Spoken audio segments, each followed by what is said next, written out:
And we're live. So welcome to the live edition of the Survival Punk Podcast, being live broadcast onto YouTube. I am Couch Potato Mike, and without further ado, here's the host with the most, the man you're all here for, the punk of survival himself, the Survival Punk, James. How are you doing this morning, bro? Pretty good. I woke up, so you haven't seen, Mike has been killing it on the YouTube shorts. He finally embraced what he's good at, and that's telling jokes. Yeah, can't help it. He's been telling jokes for as long as I've known him. Yes, and I love a good dad joke, and a lot of people else love a good dad joke as well. So I've just been rocking out them dad joke shorts, and well, I was a little depressed at first when see, I've been YouTubing pretty regularly for years now, and then my good friend here starts this contest between me and him, and he gets a little bit ahead of me, and it sent me into a downward spiral, like Launchpad McQuack, piloting my YouTube channel straight into the ocean, and I felt really crappy about it. So, after throwing a little bit of a hissy fit, I doubled down, decided I'll get on board with this whole stupid ass shorts thing, with YouTube trying to be TikTok, and wouldn't you know it, I'm back in the lead. And with your help, I can win. Yeah, I do believe Mike is like 40 up or something, 25. He's significantly in the lead. So, well, let me take a little peek here. Oh, I've got YouTube notifications anyway. Probably nothing having to do with my channel. I get a lot of notifications on YouTube. I live in and off of this wonderful platform. Oh my God! I watched Gordon Ramsay make a freaking French fry sandwich last night. A chip buddy? Yes, a chip buddy. It was the first episode of his like at home cooking thing that he did. Yeah. Somebody commented on one of my shorts. Laughy face, good times. Good one. Okay. But to make a long story short, let's take a look here. My channel says that I have... Yeah, that works. 573 subs. And your channel has 525 or 4. 525. Let's see, 525. So 525 to 573. Oh, you've gained. Let's see. I'm 18 up on you. Yeah. And I started working on some shorts. Wait a minute. I don't think I did my math right there. No, I didn't do the math right there. So if it's 5, it would be 50. Okay, 48. Yeah, I was like 18. That doesn't seem right. My brain just woke up, as well as the rest of me did. It's early. This is Sunday. Yeah. If not for his ass, I'd be asleep right now. Right. So I'm using a new thing to go live with. I'm using StreamYard. StreamYard? I've never heard of StreamYard. If I pay for it, we can go live to every service all at once. Is that microphone picking me up good? Probably good enough. You're a little bit louder, but then you should be. You are the host. It's pretty good, and it does a good job of minimizing the bug noises. So, but I love the bug noises. They have a certain ambiance about them that I love. Yeah, it's quite relaxing out here, actually, if it wasn't so mucky. So today's episode is about the death of globalization and the rise of localization. The death of globalization and the rise of localization. Even though I have not been given this topic in advance and have no idea what I'm talking about, I'm going to use my deductive powers of common sense to say the death of globalization means that people aren't going elsewhere for their goods. They're trying to keep it at home, keep it on the home field. Pretty much. And some of it they don't have choice. So now that Mike knows the topic of the show, for you live people, and there's only one person, and that's me as my other account watching the video to make sure it's there and testing out if the comments come through to StreamYard from Facebook. Yeah, they'll see it later. Yeah, they'll hear it on the podcast if my Pakistani I hired ever fixes the RSS feed and the website that he broke trying to fix the RSS feed. Your website's broke? The website's broke. You can still get content elsewhere, though, but I'm trying not to freak out about it. I can upload the podcast elsewhere and distribute it that way, but it's a little annoying. Anyway, so let's take a brief pause, and then we'll kick off the podcast portion of the streaming episode.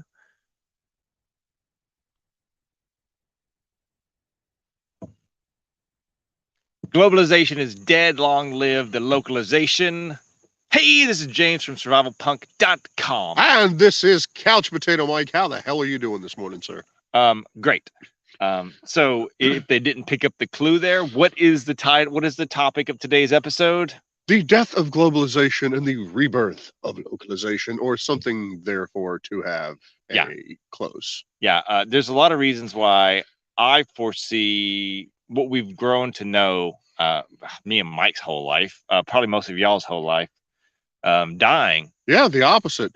When we were young lads back in the 80s, everything was local. I mean, you didn't have a choice. I mean, you got all your goods from close around. If you needed some, you went to the store, you went to Walmart. God forbid, you went to Sears. Remember Sears? Yeah. Remember Kmart?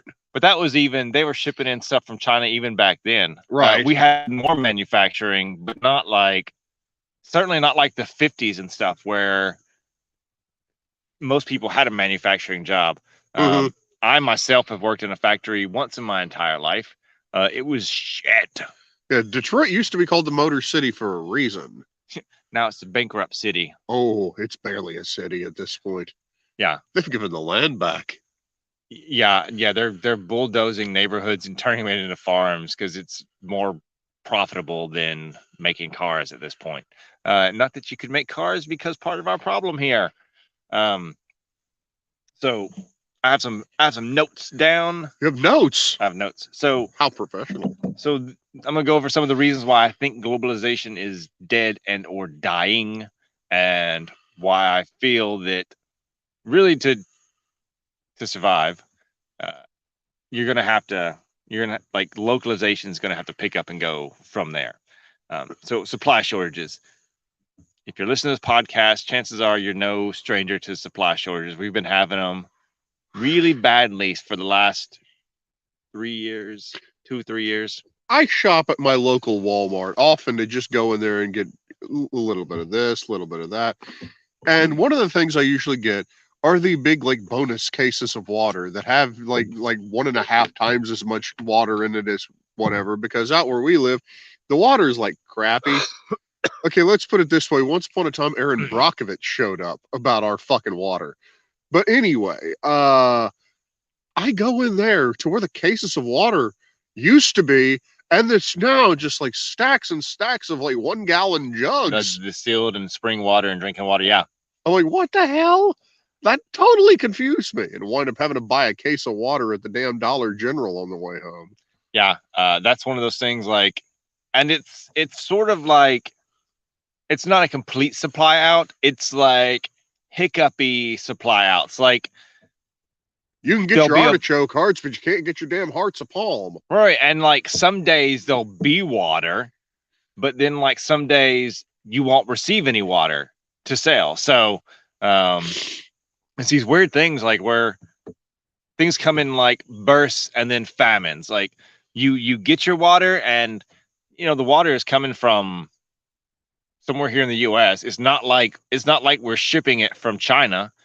Right. Some stuff is coming from China. I mean, and that's different issues, but the water that I buy literally states that it is purified drinking water, which means it's coming from a municipal source some fucking where. Right.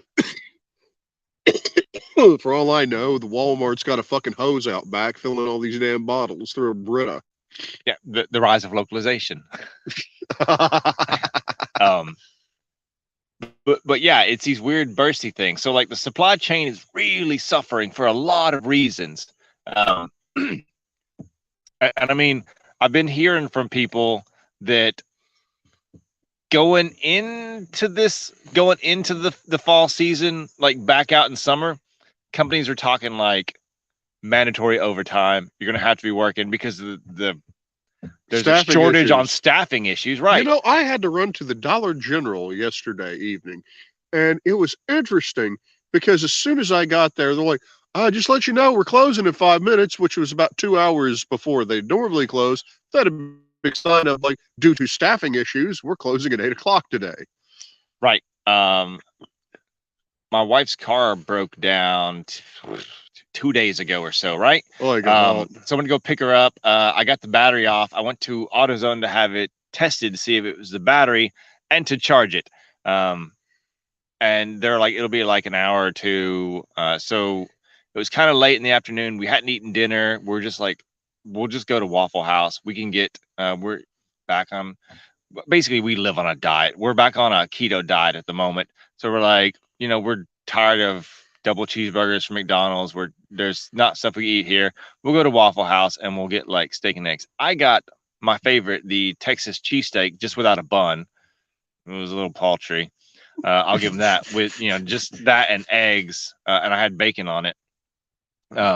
But it was doable. When we walk in the door, they have a sign up like, please appreciate the staff that actually showed up to work today. Like, not like a handwritten sign. No.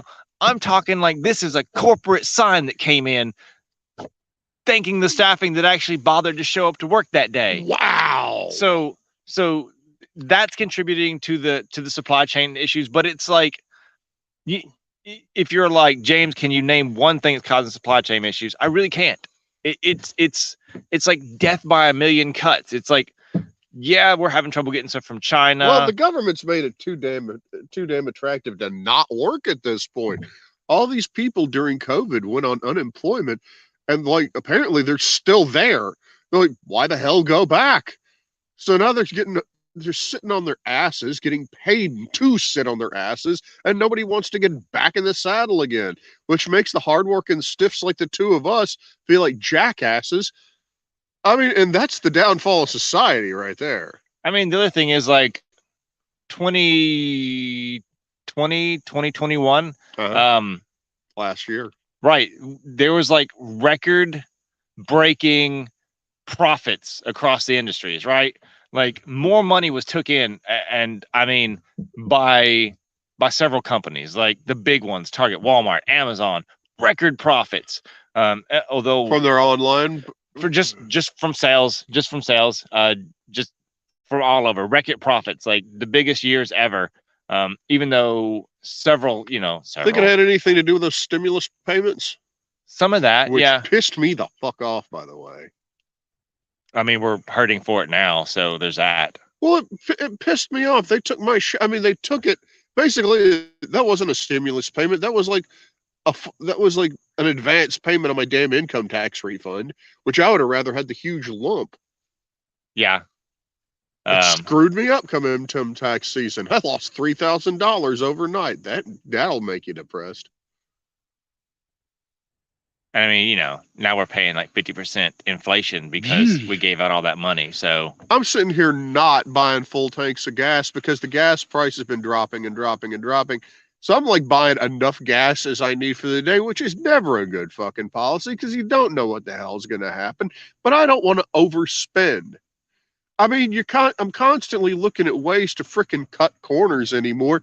I used to just make out a grocery list of the stuff that I needed. Now I make out a grocery list of the bare minimum I needed, and right next to those items, the store that it's going to be the fucking cheapest at. Yeah, we swapped to actually just trying to buy all the food from paycheck to paycheck. Yes.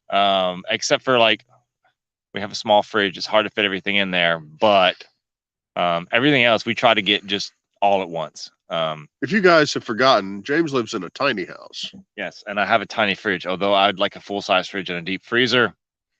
Make it work somehow. It started to sound like I thought you were about to break into a nursery rhyme. James lives in a tiny house with his tiny little wife. He has a tiny fridge in his tiny little life. Yeah. I tried to push her into getting a full-size fridge, and she's like, "There's not enough. It's too much money. Where would we live?" No, she thought it was just too much money, and you're gonna put an extra room on the house. We got a mid-size fridge, and every day I put stuff in there. I'm just, God, I wish it was bigger. So another reason I think globalization is going to die is just regulations. The government just coming out with so many stupid rules and regulations. Dude, maybe outside was not such a good idea. I'm getting eaten the fuck up. Look, that's 4 mosquito bites since we've been sitting here. That's a pretty good reaction there. Yeah, that's about the only reaction I get is these little. That might be a fifth one. I don't know. Yeah. Should have wore sleeves. Yep. Are you getting naked? No, Oh. I'm retracting my arms in like a turtle.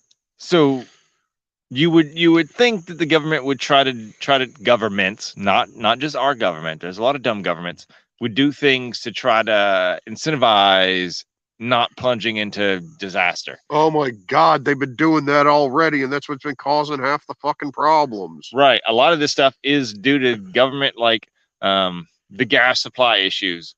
I mean, does the president control gas prices? Yeah. Yeah, he does. There's a million arguments why he does. Yes, he does. Here's a perfect example of the government stepping in and trying to fix things and fucking it up. To try to make it easier on everybody, he gave the fucking oil companies like 20 cents per gallon fucking tax break throughout the summer, thinking that they would pass that on to the consumer, but not making that mandatory to do so. So the oil company's like, great, that's 20 cents a gallon more profit that we're making that we're not passing on to these stiffs at the fucking pumps. You can start talking. Taxation is theft anyway. It is. So, but how will we pay for our schools and our roads? They're shit anyway. They're shit anyway. It took them fucking 20 years to fix 440 in Nashville. Yeah. 20 fucking years. That's ridiculous. So Biden gets into office and was like, I'm going to issue no permits for well drilling. He's said multiple times that he doesn't want them in business. They want them out. Like, you know, I got an episode on the road to hell is paved with good intentions. We'll talk about that later. Not that I have one. I have one in my head. It'll be coming out soon. Like it's Taito. Hey, dear boy. So they're regulating this. They're not allowing them to drill for oil, and then they're like, literally, the press secretary and stuff came out and was like, "It's me, dog. His name's Tito. You know, gas is expensive. That's a good thing. That's a good thing. That it hurts for you, the consumer, the American person, the people, to pay more at the gas pump.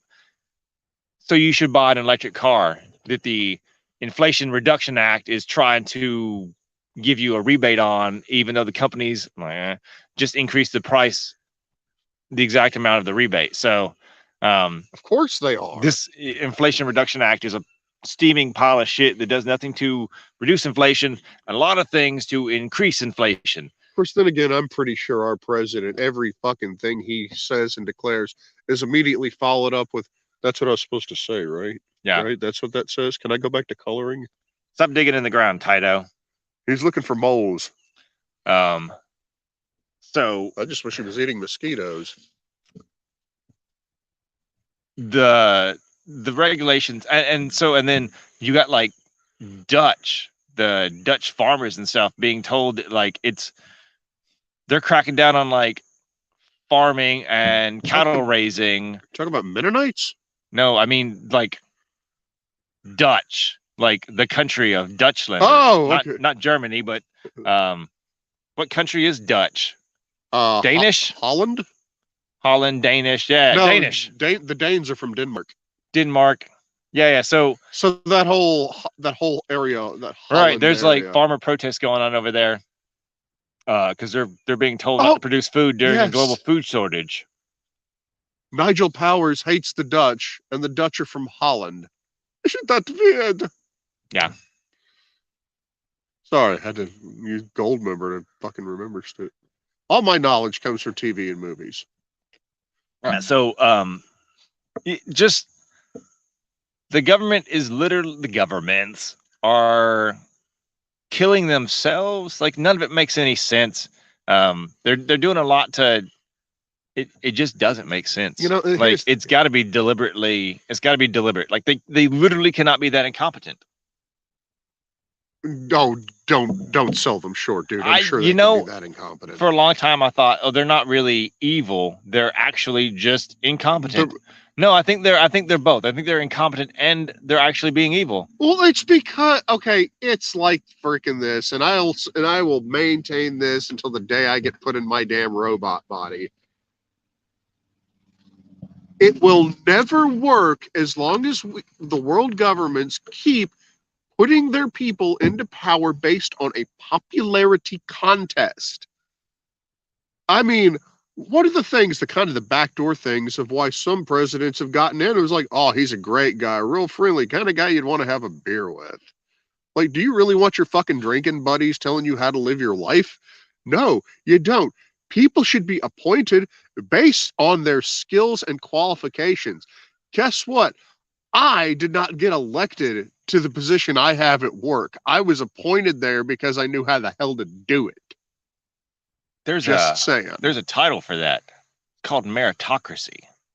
Meritocracy. I've never Meritocracy studied is up on that. gaining through merit, as opposed to like Minneapolis that's trying to help their school system by making sure they fire white people first. God, it's the freaking 80s and early 90s all over again. No, those are great times. Now is the dumb times.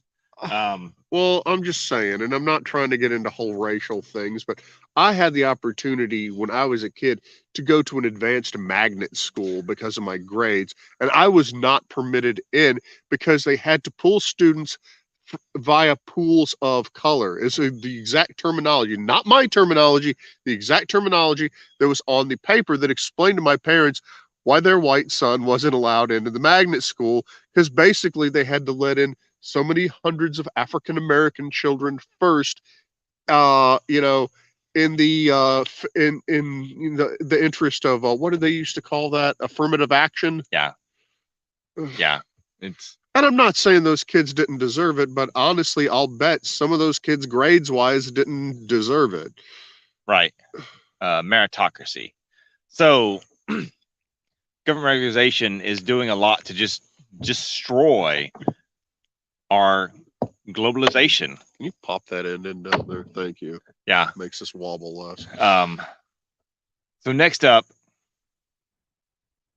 there's some sketchy things going on in the world.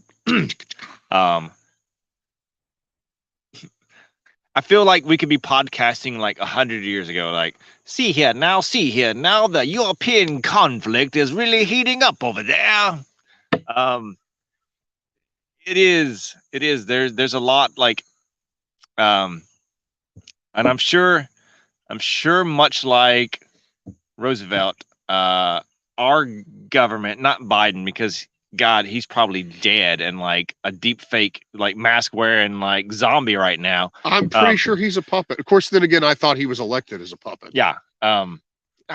Who actually voted for Biden was like, that was a good choice. I'm very happy I voted for Biden. Like, oh, I'm sure everybody did it first in those first few minutes, and then he got elected, and now he's the president. And they're like, oh God, what have we freaking done? Yeah. And his fucking face keeps showing up on these like stickers mocking him at gas stations and stuff. And I'm like, people are memeing him in the real world, for fuck's sake. Yeah. Screw social media. Social. Just boom, gas station meme.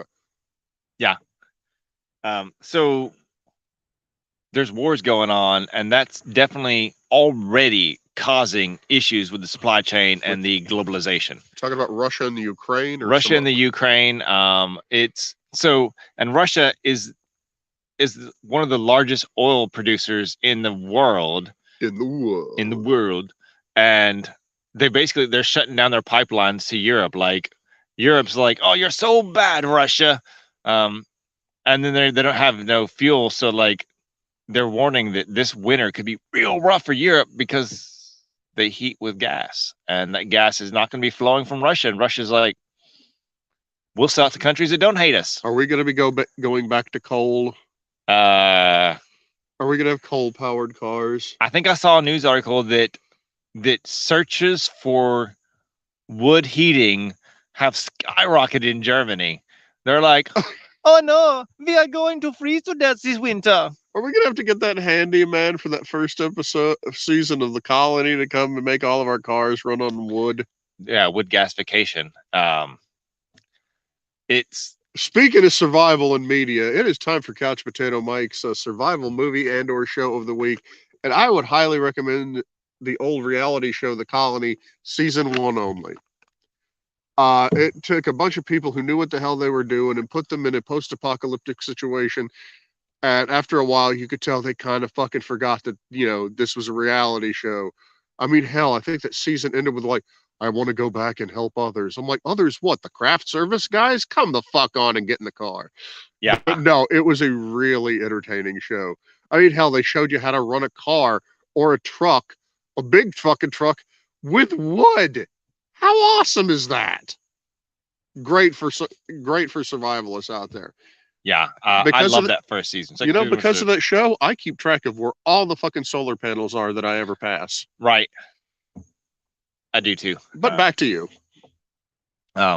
So global wars are having a bad impact on shipping. A lot of our stuff comes from China. A lot of our gas comes from Russia. Other products come from there.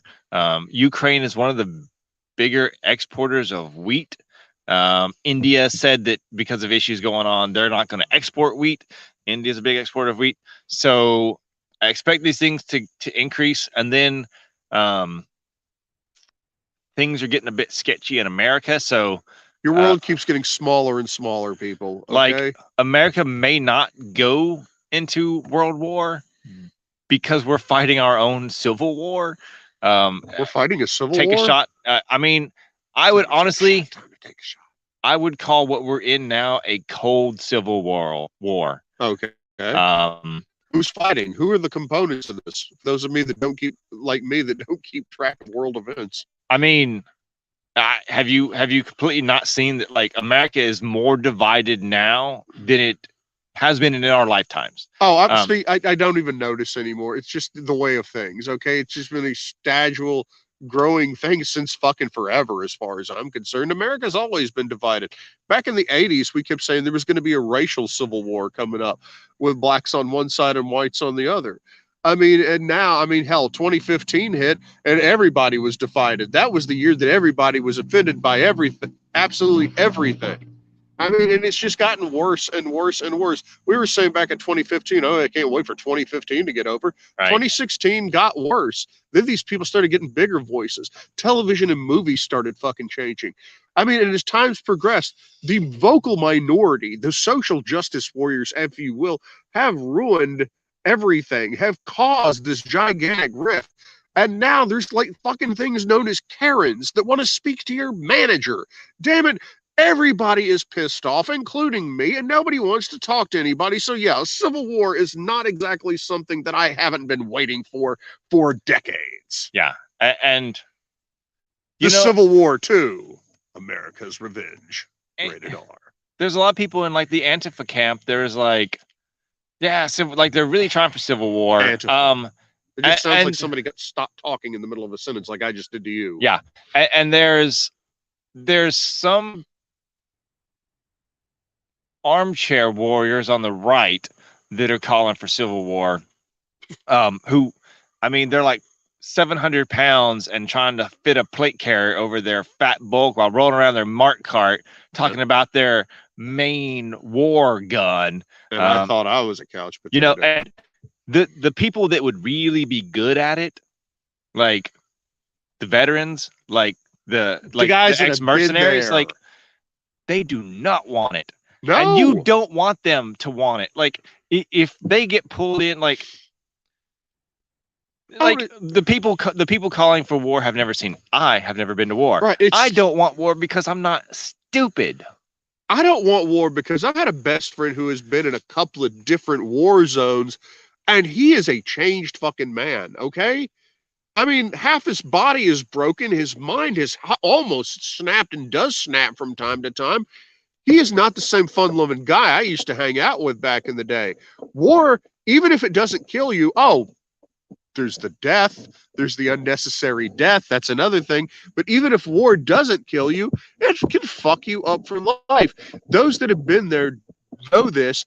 They don't want to fucking go. It is so fucking easy for somebody in a damn office on up in their fucking tower, have surrounded by fucking guards that are ordered to die for this person, to fucking who have never even seen the inside of a fucking camouflage suit, little on a fucking war zone. It's so easy for them to say, yeah, we're going to go to war. We need to go to war over this. War. Yeah, it's stupid. But you know something? It's not even always them. There's been former generals who have risen to the head of our country. Several of them, they always seem to want to go to war. These are motherfuckers that have actually seen the inside of a war zone. With great power comes great responsibility. It also starts turning people into warmongers, apparently. Yeah, because it's profitable and whatnot, and they're crazy, and they're not on the risks, basically. So yeah, don't trust your future to people who think of war as a fucking spreadsheet. So if the world breaks out in war and America gets involved, expect globalization to downturn. If the world gets into a war and America is fighting itself, expect the end of globalization. This is a catch-22. Damned if we do, damned if we don't. Kind of moment in U.S. history. Like I don't know that. I would much rather have what I've heard passed around called a peaceful divorce. I think America needs a peaceful divorce. What are we going to do? Secede from the planet? What the fuck does peaceful divorce even mean in this situation? I don't think the United States should remain necessarily the United States. I think we could the un-United States? Are we going to become 50 new countries in Guam? Maybe not 50 new countries, but maybe America becomes like 2 or 3 different countries. Like, great, we'll need a passport Europe, to go to Texas. Like, look how big America is compared to other countries in the world. Oh, yeah, there are many countries in the world that could fit in the state that we're in. There are countries in the world that could fit into Rhode fucking Island. Right. So do we really want people in those idiot states making policies for the rest of us? Like, they get more votes. Electoral college. Thank you. Right. I think America would be better off if we just we split up into a few different countries. Like, I can honestly say the show brings out the anarchist in us. It's there for me. Yeah, no, I mean, but it really makes me start flexing that anarchy muscle. That's why the table keeps bumping. Yeah. But I love it when I do Mike was not on the episode last week, and it was only like 30 minutes. And I was struggling this morning. Like, he's like, where the hell does all this extra content? Oh yeah, that's right. That bastard won't let me get a word in edgewise. The next one I have up is gas prices. We've been just hitting that nail the whole episode. Oh god, that nail hits me every day on the way to work. Gas prices are at a low right now. They'll probably go back up. Don't expect them to go down really again. And they've been trickling down, at least out here, for a while. Of course, we're actually lucky enough to live into one of the best freaking priced areas in this particular state. Right. When we hit below $4, it made fucking like larger local news. It was in the Tennessean, for fuck's sake. Yeah, that's still a thing. So most of us don't really recall. Most of us, I know I've got some older listeners. Most of us don't. So the last time that America really had a gas shortage, real one, not like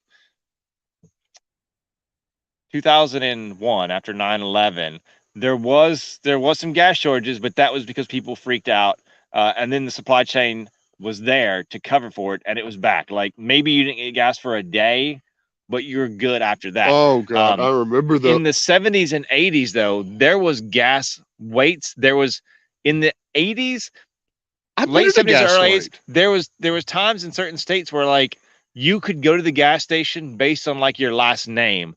Like, wow, like Tuesdays A through like F get to go, and like F through Z get to go on like other days. Like they're splitting up. So we haven't really seen a gas shortage in like 40 years. Well, yeah, because the closest I've seen is one time I had to wait in a large like Disney World type line to get into a gas station to get gas, because it was one of the only gas stations around that still had gas. Yeah. During like that big hurricane that hit a couple years ago, there was a little bit of a hoo-ha for getting down. Maybe after Katrina there was a down shortage, but like basically in the last 40 years, we haven't really had like a severe gas shortage. Right. And keep in mind the story I mentioned, that was one day that I went through that, and I never had to do that again. Don't be surprised if we have a gas shortage, to where prices may go up, but then there may just be like prices may hit like a ceiling, like they're just not going to go higher than this, but also you just can't get it that day. Like maybe you're waiting along lines, or maybe they go back to like me and Mike can only go on like Monday, Wednesday, and Friday at gas, and we can't go on the weekends. Yeah. I mean, here's a question for you. Do you think that at a certain point, because eventually the world is going to run out of oil, that's inevitable. We started with a finite supply. It is not a renewable resource. It's like in Minecraft. Once you mine that ore, it is gone. That's why diamond farms in the game don't exist. Thank you for my geek people. Anyway, do you think the government will start like finally releasing that retrofitting technology to turn your old gas guzzler into a completely electric marvel that doesn't run on any kind of thing? Or do you think they'll just be like, no, fuck it, you have to buy these new cars now and screw your old cars? Oh, what are we going to do with these old cars? Cash for clunkers 2.0. Yeah, but why would they buy fucking cars if we can't use them anymore? See, they're doing like they're trying to push us to electric cars.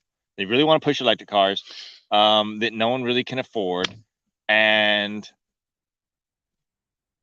they're not so. And they're doing like rebates and stuff for it, and expect probably more rebates. So they're really, there's a couple reasons. Like, so the tax revenue on like so if you get, the cars have been becoming more and more efficient for a while, so they're getting less like tax per mile drove than they used to. Like when all the cars were like shit for gas mileage, and you're getting like 15 miles a gallon per gas, technically they got more tax revenue from each car, right? Right. Yeah, it's using that much more. But as cars get more efficient, they get less. So how do you make up for that? You push everyone to get electric cars, and electricity is taxed, so then you get your revenue from that way, right? Like that's one way to do it. And then the solar panel and wind powered people, they're going to be fucking trying to make a killing. Yeah. Of course, wind powered people couldn't do shit out here. No, Tennessee Hill Country is not really the best. But out in the Midwest, where it's all flat and all the wind flows together for some reason, your Kansases and your Oklahomas. But also, like it's hard to really.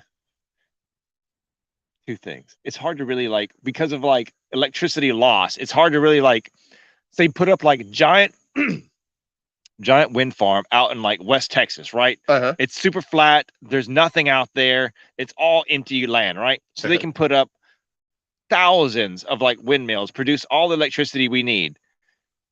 But it's also so far from everything. Like they're trying to get it in. You get electricity loss from going down the lines, right? That's why you need substations and repeaters and stuff. I had a dumb idea, and government is so stupid and inefficient that this may happen. I was like, what if they did put in giant wind towers all through West Texas, right? And then they filled up batteries and trucked those batteries into the cities. So they're using gas to transport wind electricity. If you see it happen, that's my prediction. Government is going to fill up batteries with wind power and truck it to cities. Oh my god! Mic drop. It's all right. We're using diesel. Yeah, that ain't gas. So, next up, big companies are not stupid, greedy, but not stupid. They will be some of the first ones to realize that globalization is dead and they need to localize. How do you think they got to be that big company? Okay, every big company starts as a small one. Right. Like there's some stupidity, and there's some like Kmart ran itself into the ground. They merged with Sears. They both kind of went under. Like they both were dying. Yeah. They both didn't see the writing on the wall, and they drove their buses into the ground. Some of this stuff is bad management on their part through these companies, and some of it is like not adapting to change. when when who was it? Was it Redbox or Netflix? Someone went to Blockbuster back in the day and was like, "Hey, we had this idea. We think we could help you." And Blockbuster was like, "Get the fuck out of here. We're Blockbuster, motherfucker." Yeah, that was Redbox. No, that was Netflix. It was Netflix. It was Netflix. Yes, that's right. And now there's one location of Blockbuster left. And yes, there is. There's one Blockbuster left, guys. And the only reason it's still in business because at this point it's the last one. It's a national monument of sorts. Right. It's just the novelty that I mean, hell, I've seen YouTube videos where people literally drove to that last Blockbuster. Oh, get a load of this. You know what that last Blockbuster does? They will accept your old Blockbuster card. From whether they'll accept, I think they'll modify it in the system to actually put your name in, but you get to keep and use your old Blockbuster cards. I've seen YouTube videos of guys drive out there with a portable DVD player or a computer that has a DVD drive, watch their movie in the parking lot, and then like put it back in the damn cart return. Nice. I mean, back in that damn return outside, because it's just the novelty of, hey, there's one Blockbuster left. Want to go to it? Right. You mean the last one? Sure. I mean, and sadly, that's in like the Midwest, like because the last one in it's in the Alaska, Pacific Northwest. I thought, wasn't it? Somewhere on that side Maybe of the country, Utah. Somewhere over there. Because there was like 2 in Alaska and they closed. Yeah, and it's funny. The reason they stayed around as long as they did is because getting internet out there was a lot harder. Of course, doing anything in fucking Alaska is a lot harder. Right. But yeah, no, they closed, and except for being free, that's a lot easier in Alaska. Being free. Well, yes and no. You wanna go buy land in Alaska that's cheap and live in a shack? Well, Alaska don't give a damn. Yeah, it's because they got 12 feet of fucking snow on the ground and polar bears. Yeah. But if you're a hardy enough person, Montana's pretty good too. It is. Montana's like a survivalist, like Mecca. That's what that is. Speaking of, I think Montana. You know what? I'm gonna break some news for you real quick that you don't know about. So me? Yes, them? you. It's all of us. They don't know about it. You don't know about it. You know what? I was like, I made a list of like the top people that I'd want to have on the podcast, right? Really? Like top, I call them dream guests. I don't call them dream guests. I got that term from somewhere else. Dream guests, like people I'd love to have on the podcast, and then to start kind of working towards getting them on there, right? Absolutely, yeah. I had one like person. Ryan Reynolds. I had one person that covered the #1 spot for me, like #1 top dream guest. I'd love to have him on the show more than anyone else ever. Zach Spirko? Nah. Les Stroud? Nah. Donald Trump? You'll never guess. Donald Trump, I would not mind having on the show. I would love to get Donald Trump on the show. I'd love to have Donald on the show. He ain't got the time of day for us. He doesn't care. No. I would reelect him in a heartbeat, though. But too. Yeah, no, he's a good businessman. He ain't got time for us. He ain't got time for us. Never going to interview the expert. Rob Wolf. Rob Wolf from the Paleo Solution, Wired to Eat, the Paleo Solution podcast, the Rebel. Actually, I've heard his name before, but I've talked about him. Yeah. Yeah, it's just not been in so long that I. Right. Like Paleo had 2 real faces, right? Rob Wolf and Mark Sisson. There's a couple other people too, but like if you said like, if you Google like Paleo creator, Paleo, like, Paleo, you'll probably find Rob Wolf and Mark Sisson on that somewhere, right? And then you'd find. I've never heard of Mark Sisson. I've only heard of Rob Wolf. Right. Of course, then again, you're my entire news in the Paleo world, yeah. So October 20th, Rob Wolf will be on the podcast. Really? Yeah. That was loud. He's going to be completely underwhelmed by us. Yeah. I think it'll be a fun chat. Like I think me and Rob will get along well. But I guess I need to write down those hard-hitting questions that I need to think of. It's going to be at a weird time on a Thursday. That was like what time on a Thursday? Like 10 o'clock a.m. Yeah. Damn it! I can't be there. You can't be there, but we'll record. That's my busy day at work. We'll record we'll do a solo episode that week too. Maybe the kids, you guys will get 2 episodes. You need to chef me into that episode. I'll just pre-record a bunch of things, and you have like a soundboard and just hit a button, and occasionally it'll be like, Mike says something about the government. Mike rants. Mike interrupts me. You know what? Mike says something about the Nazis. I'll record you. I'll have you in the episode somehow. We'll do like a Hold on, let me tell the damn story. We'll do a bumper. You and me, like we'll record like a pre-interview thing, and then you can give a shout out to your Couch Potato Mike YouTube channel, because that episode should get YouTube.com/Couch Potato Mike. But anyway, so the big companies, like, you know what? So one of the things that has happened over the past 20, 40 years, whatever, meat processing facilities have gotten to be real. I don't want to say globalized, but like nationalized in a way, not like owned by the government, but like there's fewer and fewer meat processing plants, because the FDA has to inspect them. So if there's less plants, there's less places they have to go. So it's more efficient for them. Anyway, so, and with COVID happening, like you get COVID in the factory has to close down and sanitize, and that's one of the things that has really hurt our meat production. Like if you only have like say 5 giant meat butchering facilities in the country, and one goes down, and then another one goes down, like that's what's causing those hiccups. That's 60% of them having to do 100% of the work. Right. So I would not be surprised if some of the butchering goes back to stores.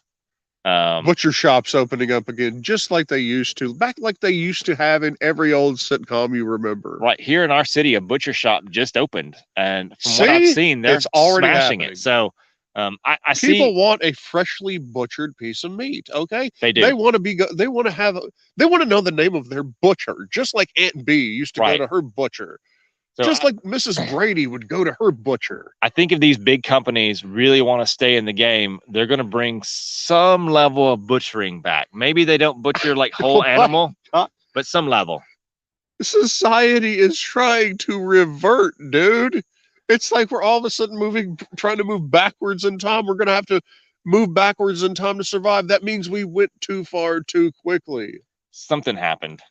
Turn this bus around. We've gone the wrong way, guys. All right, damn it. If you don't fix yourself, I'm turning this country around and going back. And that is what has happened. They're trying to turn it off and back on again. Yeah. So I see a lot of opportunities.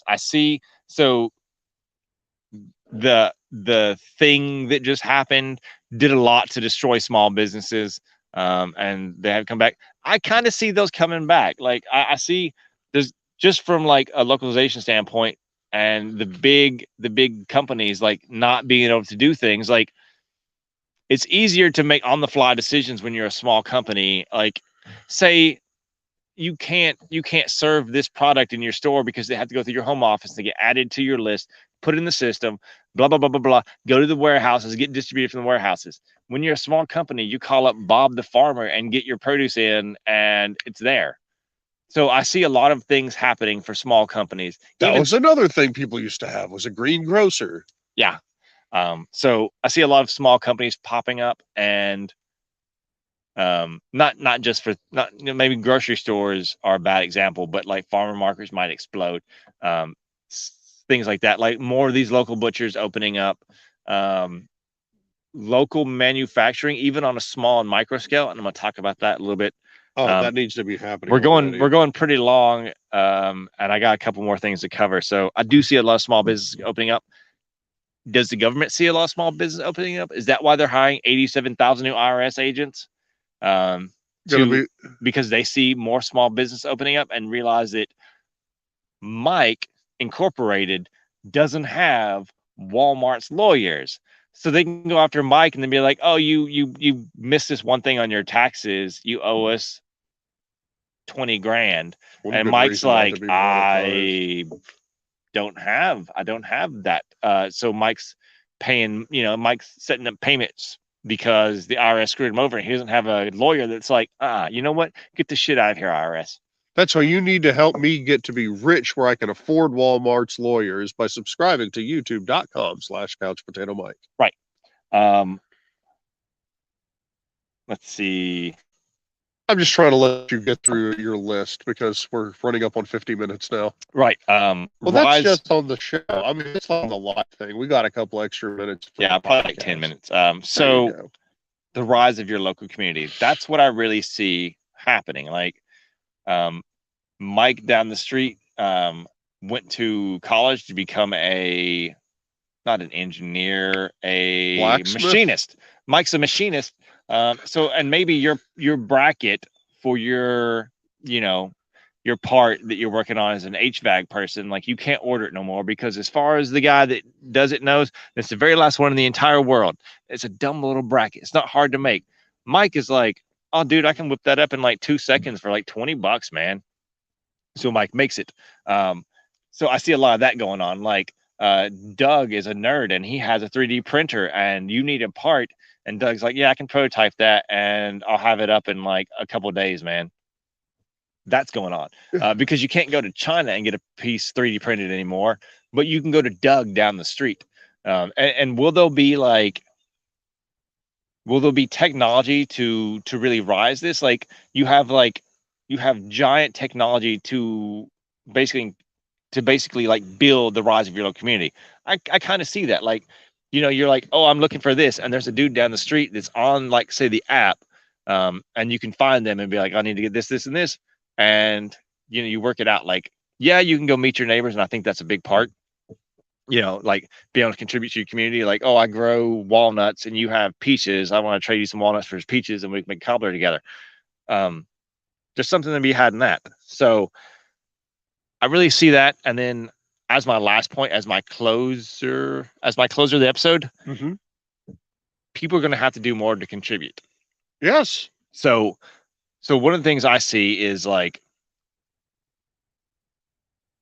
you're going to want to do things to be able to participate in your local economy. So you get chickens and you start growing eggs because Bob has a vineyard across the street and you can trade him eggs for some grapes because your kids like grapes.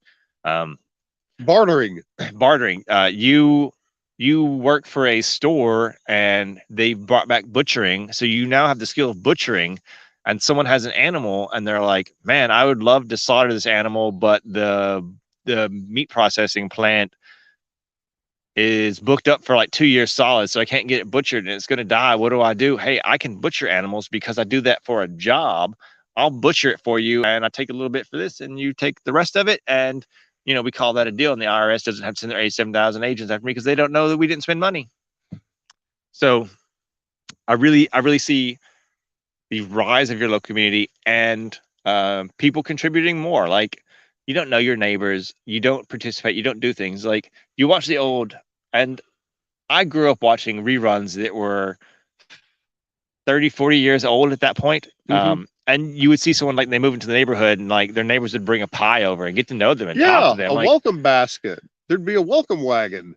how many of you even know one of your neighbors' names? Like Mike does because his wife is a chatty Cathy and talks to everybody and is family with everybody and knows everybody. That's why she knows everybody. I only know two of my neighbors, really. And that's because you're one of them and my in-laws are the other ones. Yeah. See, one's my best friend and the other are actually relatives at this point. So,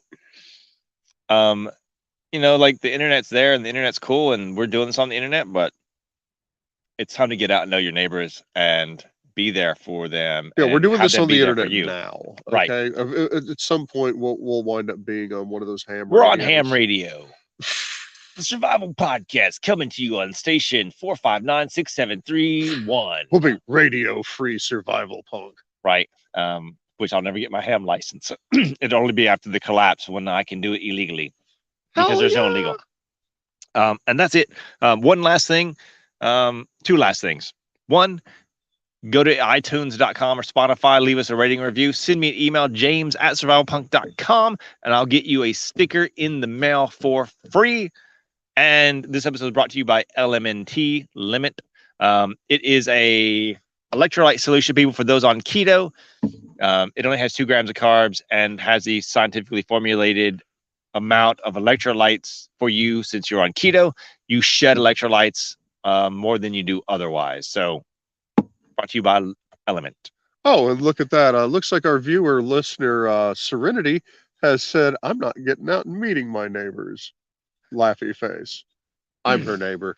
Yes. Oh, and also, I don't even think he knew it, but half of this episode this morning has been brought to you by Moonwalker Delta 8 products. Yes, Moonwalker Delta 8 products, makers of the gummies that have put me in such a great mood without having to touch alcohol this morning. Moonwalker. And if you go to moonwalker.com, that's Moonwalker without an E, and enter the code CP Mike at the time of checkout, you will get 10% off your order. That's 10% off. You can't beat that. It is the home of smokables, edibles, gummies, all that good stuff. So moonwalker.com, use promo code CP Mike.